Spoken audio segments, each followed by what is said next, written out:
नमस्कार दोस्तों, कैसे हैं आप लोग। मेरी चैनल में आप सभी का स्वागत है। मेरी चैनल रंगीन रहा है, ये road to success, road to stardom. दोस्तों ये सेंटेंस आपको कैसे लगता है? अच्छा लगता है ना, क्योंकि ये सेंटेंस में ही सब कुछ बताता हूँ मेरी चैनल के बारे में और मैं जो वीडियोस बनाता हूँ उसके बारे में। दोस्तों, अगर आप नए हो तो नीचे जो लोगो आता है उसे सब्सक्राइब कीजिए और बाजू का लाल बटन दबा दीजिए। उससे क्या होगा कि आपको मेरे हर वीडियो की इंटीमेशन मिलती जाएगी और आप सबसे पहले मेरे वीडियोस देख पाओगे। दोस्तों, आज का वीडियो शुरू करते हैं। दोस्तों, एक बात कहूँगा, हम लोग फिल्म देखने क्यों जाते? फिल्म देखने इसलिए जाते कि हम रोज़मर्रा की ज़िंदगी में जैसे टेंशन, काम का टेंशन, ये टेंशन, घर का टेंशन, सब कुछ टेंशन से फ्री होने के लिए, रिलैक्स होने के लिए जाते। सही बात है ना? तो यही कुछ बात थी जब गोविंदा जी 90s में, गोविंदा जी की जो फिल्में चलती थी उसी पे तो चलती थी। और गोविंदा जी की फिल्में इसलिए चलती थी क्योंकि उनकी जो भी फिल्म होती थी हल्की फुल्की और कॉमेडी वाली थी और हंसने वाली थी। हालांकि कहानी भी कुछ वैसे होती नहीं थी, लेकिन हंसने वाली फिल्म होती थी। हंसने वाली फिल्म होने की वजह से हम लोग सब कुछ भूल जाते थे और कॉमेडी में अपने आप को घुल मिल जाते थे, उनकी कहानियों में घुल मिल जाते थे। गाने भी बहुत अच्छे थे, डांस भी बहुत अच्छे होते थे, उनके स्टेप्स बहुत अच्छे थे। जॉन ट्रेवल्टा को देख के उन्होंने प्रैक्टिस की और बाद में इतने अच्छे स्टेप्स लेने लगे, क्योंकि हमारे ये इंडस्ट्री है। हम लोग क्या करते हैं, हमारे यहाँ कोई भी प्रसंग होता है तो नाचना, गाना, हंसना, ये तो सब होता ही है। तो ये ज़िंदगी का हमारा एक हिस्सा ही बन गया है, गाना, नाचना, बजाना, सब कुछ। तो वही सब कुछ हमें मिलता था। तो गोविंदा की फिल्में यानी एंटरटेनमेंट दोस्तों, यही होता था। और इसीलिए उनकी हर फिल्म बहुत चलती थी और बहुत कुछ कमाई के रिकॉर्ड्स भी बना जाती थी। 90s में जब उनकी फिल्में आती थी तो लोग उनकी फिल्म का इंतज़ार करते थे और उनकी और डेविड धवन की जोड़ी जो बन गई थी, उन दोनों की जोड़ी यानी एक दूसरे की पूरक जिसे कहते हैं, जैसे कि गोविंदा हो तो डेविड धवन होने ही चाहिए, डेविड धवन हो तो उनकी फिल्म में गोविंदा होने ही चाहिए। दोस्तों, ये तो एक दूसरे की बात हुई, एक दूसरे के पूरक बन गए थे। और गोविंदा जी कभी कभी सेट पे ऐसे होता था कि कुछ डायलॉग से तो अपने मन से भी कुछ जोड़ देते थे, जिसकी वजह से और कॉमेडी हो जाती थी और हंसी मजाक हो जाती थी। और हालांकि उन्होंने इतनी फिल्में लेके रखी थी। जब उनकी पहली फिल्म आई थी इल्ज़ाम आने के बाद वो सुपरहिट फिल्म बनी तो बनी, और उसके बाद लोगों को बहुत अच्छे गोविंदा की एक नया सितारा उनको दिखा, क्योंकि मार धाड़ वाली फिल्म से लोग कंटाल चुके थे और सभी लोग चाहते थे कि कुछ एंटरटेनमेंट हो। क्योंकि लोग जो रोज़ की ज़िंदगी में जो भी सुन के, ये देख के, ये सब करके थक चुके थे, तो उनको 3 घंटे के लिए जो भी एंटरटेनमेंट मिलता था, तो उसकी वजह से गोविंदा जी की फिल्में सुपर हिट रहती थी। उनकी जो फिल्म पहले आई थी इल्ज़ाम, उसके बाद उनके घर पे तो लाइन लग गई, जैसे कि ये फिल्म बहुत ही अच्छा कर गई थी, लोगों की लाइन लग गई थी। कहा जाता है कि गोविंदा ने उस वक्त एक साथ में 90 फिल्में साइन कर ली थी। दोस्तों, ये अब तक का रिकॉर्ड है, बॉलीवुड का रिकॉर्ड है कि किसी नए एक्टर ने एक साथ में, मतलब एक वीक में ही इतनी 90s फिल्में साइन कर ली थी। क्योंकि वो भी चाहते थे कि लोग मुझे चाहते तो मैं भी उसका फ़ायदा उठाऊं, और उन्होंने फ़ायदा बरोबर उठाया और बहुत सी फिल्में की। लेकिन घंटे तो 24 घंटे ही होते हैं, टाइम करने के लिए कि तो 24 घंटे ही होते हैं, उसमें से 10 घंटे या 12 घंटे तो हम सोने में, आराम करने में लगा देते। दूसरे जो 10-12 घंटे जो होते हैं वो पूरे नहीं पड़ते थे, क्योंकि 90 जो फिल्में उन्होंने साइन कर ली थी, टाइम नहीं दे पाते थे। तो ये सेट से दूसरे सेट पर, दूसरे सेट से तीसरे सेट पर ऐसे काम करते थे।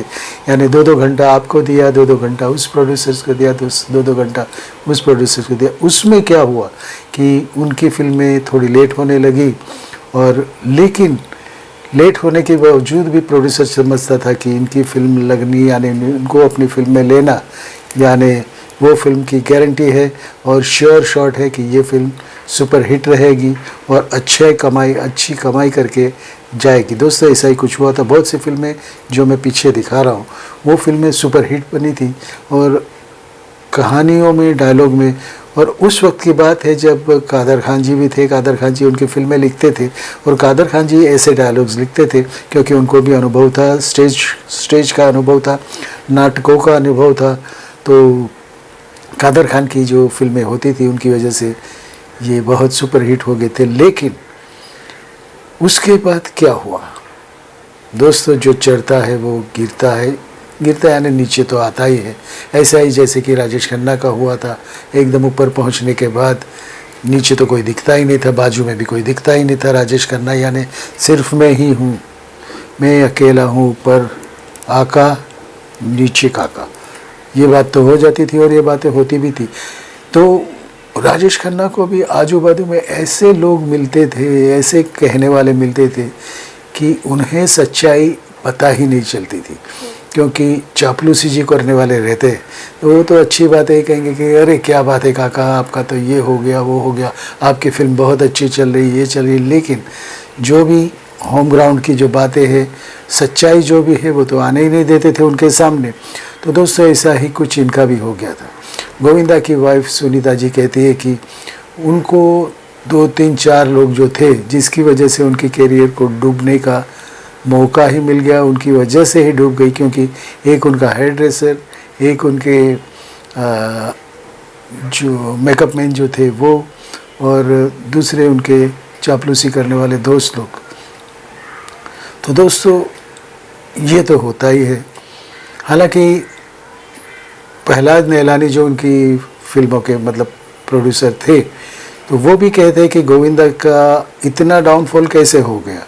जब वो चढ़ रहे थे शुरुआत में तो उन्होंने अपनी कैरियर को बरोबर संभाला, बरोबर काम किया, ऐसा काम किया कि जिसकी वजह से उनके आजू बाजू के कोई दिखता भी नहीं था। हालांकि उस वक्त के जो बॉडीगार्ड लोग थे, यानी समझ गए आप लोग, खान जो थे, खान साहब थे और दूसरे भी जो लोग थे जो कि बॉडी की वजह से चलते थे और फाइट वाइट की फिल्में जो होती रहती थी। लेकिन इनकी वजह से ये फिल्मों में ऐसा दौर आ गया, कॉमेडी का दौर आ गया, तो लोगों को उनके ही पसंद आने लगे और दूसरों की फिल्मों पे उसका असर होने लगा। तो दोस्तों ये जो खान साहब जो थे, खान ब्रदर्स जो भी समझो खान रहते थे, तो उनको कुछ बहुत दूर दूर तक उन्हें कुछ अपनी नज़र नहीं आती थी, सीमाएं नज़र नहीं आती थी। उन्होंने भी बहुत कोशिशें की।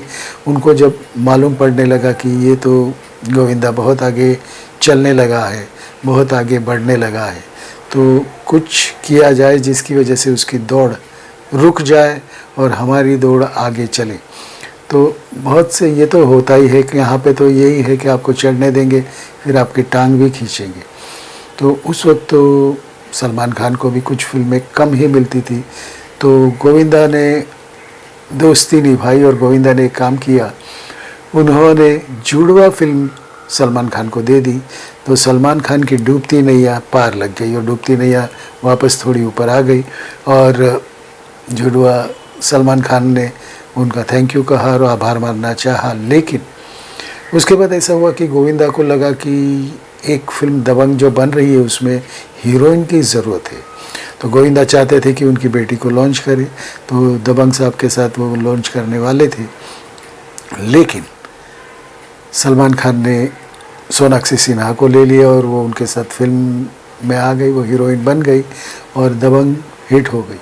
तो सलमान खान की तरफ उनका ज़रा नज़रिया ही कुछ बदल गया था। तो उस वक्त की जब सलमान खान का सिक्का वापस चलने लगा था, तो अब लोगों को या तो पॉलिटिक्स में ये जो होता है, प्रोड्यूसर्स जो भी कुछ प्रोड्यूसर्स ऐसे भी है, नाम तो लूँगा उसमें कोई फ़र्क नहीं पड़ता, काजो यानी करण जौहर, उन्होंने भी बहुत अपना दम दिखाया। क्योंकि ठीक है वो बड़े प्रोड्यूसर थे, तो वो नहीं चाहते थे कि कोई फिल्म, उनकी फिल्में जो कि वो खुद की फिल्में तो कॉमेडी नहीं होती थी, ठीक है उनकी फिल्म एंटरटेनमेंट रोमांटिक फिल्में होती थी, लेकिन गोविंदा की वजह से उनको भी थोड़ा प्रॉब्लम होने लगा था। फिर उन्होंने अपना खेल दिखाना शुरू किया ये दिखाना शुरू किया कि गोविंदा की फिल्म को थिएटर ही नहीं मिली। डेविड धवन की फिल्में तो चल रही थी, डेविड धवन और गोविंदा साथ में चल रहे थे, लेकिन प्रहलाद निहरानी जैसे कहते कि प्रहलाद जी कहते कि गोविंदा जी को खुद को मालूम नहीं था कि किस पे विश्वास करना चाहिए, किस पे नहीं करना चाहिए। और ये भविष्यवेता जो भी होते, भविष्यवाणी जो करने वाले होते, पंडित जी होते, उन पे बहुत विश्वास रखते थे, बहुत, यानी ये इस वक्त में ये करना है तो वो करना है। तो ऐसे लोगों ने उनको राह भटका दी, जिसे कहे ना, ऐसे इसी बातों में उलझा दिया कि ये होगा वो होगा, ये उसमें वो थोड़े मानने ज़्यादा ही मानते थे और उसमें वो मानने लगे थे कुछ ज़्यादा। उसकी वजह से वो ये फिल्म करूँ या नहीं करूँ, ये सब करूँ कि नहीं, वैसे में वो पीछे हटने लगे थे। थोड़ी थोड़ी उनकी फिल्में कम चलने लगी थी। हालांकि दिलीप साहब ने जब उनको कहा था कि आपने कितनी फिल्में साइन कर ली है, तब उन्होंने गोविंदा जी से कहा, तब गोविंदा जी ने दिलीप साहब से कहा कि मैंने 90 फिल्म साइन की है। तो गोविंदा जी ने तब दिलीप साहब ने कहा था कि इतनी फिल्में मत करो, क्योंकि फिर वो क्वालिटी आएगी नहीं और आप कर भी नहीं पाओगे। तबीयत को भी देखो, आप अपने आप को भी देखो और फिल्म में भी कुछ अपना दिखना चाहिए, थके हुए से नहीं लगने चाहिए। तो तुरंत उन्होंने 25 या 50 फिल्में उन्होंने साइनिंग अमाउंट वापस कर दी थी और फिर आराम से काम करने लगे थे। लेकिन बहुत वक्त गुज़र गया था, वो पॉलिटिक्स में भी आ गए थे, पॉलिटिक्स से भी उनको बहुत बैक हो गए थे, बहुत, यानी फिल्मों से दूर हो गए थे। दोस्तों, प्रहलाद जी जैसे कहते हैं कि वो इसी में मानते थे, ज्योतिष विद्या में मानते थे, इसमें मानते थे, इसकी वजह से वो बहुत पीछे चले गए। हालांकि वो चाहते तो उस वक्त अपनी कैरियर संभाल सकते थे, लेकिन इतना वक्त ही कहाँ था। वक्त तो गुज़रता जाता है, 24 घंटे होते हैं दिन में, उसे 25 घंटे तो हो नहीं सकते, 26 हो नहीं सकते। तो आप कहाँ कहाँ दोगे, किसको दोगे, किसको दोगे आप अपना टाइम, और फिल्में फिर पूरी नहीं होगी। और वापस ये इसकी वजह से रात को देर रात तक शूट करने की वजह से सुबह दूसरों की सेट पे लेट आते थे, उसकी वजह से काम बिगड़ता था। सब लोग मेकअप लगा के बैठे रहते थे, लेकिन ये आते थे 12 बजे 1 बजे, उसके बाद 2-3-4 शॉट दे के चले जाते थे। हाँ, एक बात सही थी कि वो 2-3 शॉट देते थे, लेकिन पूरे दिन का काम करके चले जाते थे और परफेक्ट शॉट देते थे, उनकी वजह से वो टिके रहे। लेकिन लोगों में बातें फैलने लगी कि इनके पास बहुत फिल्में हैं, वो अभी कर नहीं पाएंगे, अभी फिल्में करेंगे नहीं, और प्रोड्यूसर्स जो भी थे उनको वहाँ उनके तक पहुँचने ही नहीं दिया। तो दोस्तों, उसके बाद 90s के बाद उनको थोड़ा बैक ये हो गया, पीछे चले जाने लगे, थोड़ा नीचे आने लगे। और लोगों का तो ये है कि जैसे राजेश खन्ना के वक्त रोमांटिज़म चलता था, लोग देख देख के कंटाल गए थे। रोमांटिज़म 10-12 साल, 1 दशका जिसे बोलते, उतना तो चलता है, उसके बाद लोग भी कंटाल जाते हैं, कुछ नया दिखा ही नहीं पाओगे। इसीलिए Amitabh ji fight, angry young man की जो इमेज थी वो ऊपर आई और एंग्री यंग मैन हो गए, और राजेश खन्ना जी नीचे चले गए। वैसा ही इनका भी हुआ, कॉमेडी फिल्में बंद होने लगी, फिर लोगों को इस तरफ झुकना पड़ा, और ऐसे धीरे धीरे करके गोविंदा जी नीचे चले गए। दोस्तों, ये तो उनकी कहानी है, लेकिन आज भी वो कोशिश करते हैं, लेकिन उनको जो चाहिए वैसी कहानी नहीं मिलती। उनको जिस टाइप के कलाकार, जिस टाइप के रोल्स चाहिए वो नहीं मिलते। दोस्तों, अब 10-12 साल हो गए, आज भी फिल्मों से दूर है, कोशिश तो कर रहे हैं, लेकिन आज अब उम्र भी तो कुछ काम करती है। सुनीता जी, इन्होंने, उनकी वाइफ ने कहा कि उम्र का तकाजा हो रहा है, तो कुछ बड़े लोगों के जो कैरेक्टर होते हैं वो करने लगो। एज ए हीरो आपको मुश्किल है, लेकिन गोविंदा जी के मन में यही है, मैं करूँगा तो हीरो का ही काम करूँगा, नहीं तो नहीं करूँगा। हाँ ठीक है, लोग आपको ये देखना चाहते हैं, लेकिन वक्त की बात है, जो दूर हुआ वो आँखों से दूर हुआ, कैमरे से दूर हुआ, और लोगों की नज़रों से दूर हुआ, लोगों के दिल से दूर हुआ।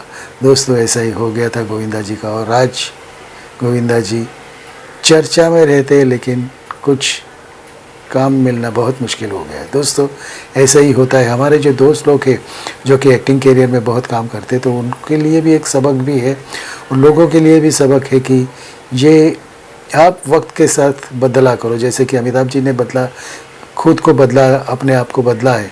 जैसे पहले वो भी तो हीरो थे, वो भी तो काम करते थे। अगर वो भी हीरो ही बनने के चक्कर में रहते तो आज वो कहीं के नहीं रहते और आउट हो जाते थे। उन्होंने वक्त के साथ अपने आप को बदला, वक्त के साथ एक्टिंग का भी दौर जो था वो बदला, काम भी बदला, सब कुछ बदला, इसीलिए आज वो है और गोविंदा जी कम दिखते हैं। दोस्तों यही कुछ कहानी थी गोविंदा जी की। दोस्तों अगर ये कहानी अच्छी लगी तो अपने दोस्तों को भी शेयर कीजिए, लाइक्स कीजिए। आपको भी अच्छी लगे तो लाइक्स कीजिए और कमेंट्स ज़रूर कीजिए। ये वीडियो कैसे लगा ज़रूर कीजिए, ज़रूर लिखिए। भारत माता कीजिए। और एक बात कहूँगा, जो नीचे लोगो आता है उसे प्लीज़ सब्सक्राइब कीजिए और लाल बटन दबा दीजिए। दोस्तों भारत माता की जय, Vande Mataram. I love you friends, new friends also. Good night.